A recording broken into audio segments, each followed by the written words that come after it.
dhaamsa isa dhumaa jedhee barreeffama waraqaa dheeraa barreessee fuula fi bisaarratti poost godheeraa jechuudha. Carraan inni dhumaa. Ashamaa harka fuunee akkam jirtu kabajamtoonnii fi hordoftoonni Yaadeemaan.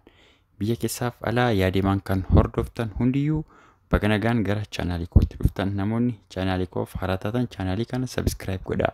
Odeeffannoo guyyaa guyyaan karaa chaanaalii kana darban akka hordoftan gamanumaan isin affeerra. Guyyaa har'aafis odeeffannoowwan jajjaboo lama qabannee dhufnee jirra. Nu waliin tura. Odeeffannoon keenya jalqabaa torbee darbee kan wareegame artist Sooraa Abdataan wal qabatu hiriyoottan isaa magaalaa Finfinnee jiraatan dhimma isaa irratti miidiyaa hawaasaa irratti waa'ee isaa karaa garaagaraatiin maxxansaa jiran doorsifamaa akka jiran himan. Odeeffannoo keenya lammataatiin naannoo Amaaraatti okkora ka'een lubbuun namaaf qabeenyaa akkasuma mootummaa gaaga'amni guddaa ga'aa jiraachuun dhaga'ame.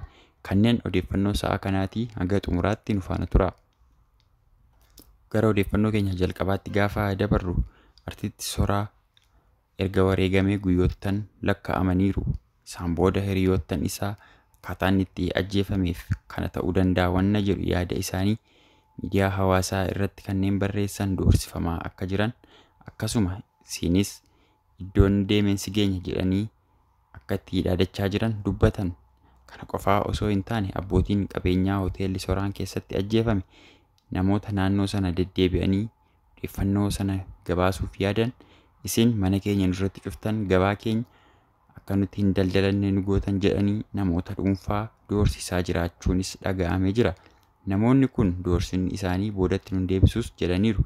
Dhugaa isaa haga dhumaatti ni falmannaa jedhan. Hiriyoottan isaa keessaa tokko akka dubbatetti itti dhaadatanii viidiyoowwan armaan gadii kanas akka uummata bira ga'uuf gara sooshaal miidiyaatiin gadhiifamee jira.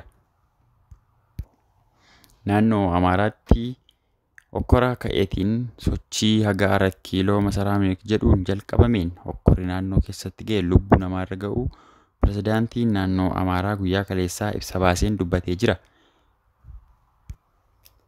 Qabsoon keenya kan naannoo miti kan federaalaati amma 4 kiiloo geenyutti ni falmanna kan jedhan hooggantoonni faannoo ammas nuti kan qaayeffanneef nama tokko lamarra xiyyeeffannee osoo hin taane mootummaa biyya bushaa jiru kana aangoo irraa gadi lakkisuudha jechuun himanii jiru.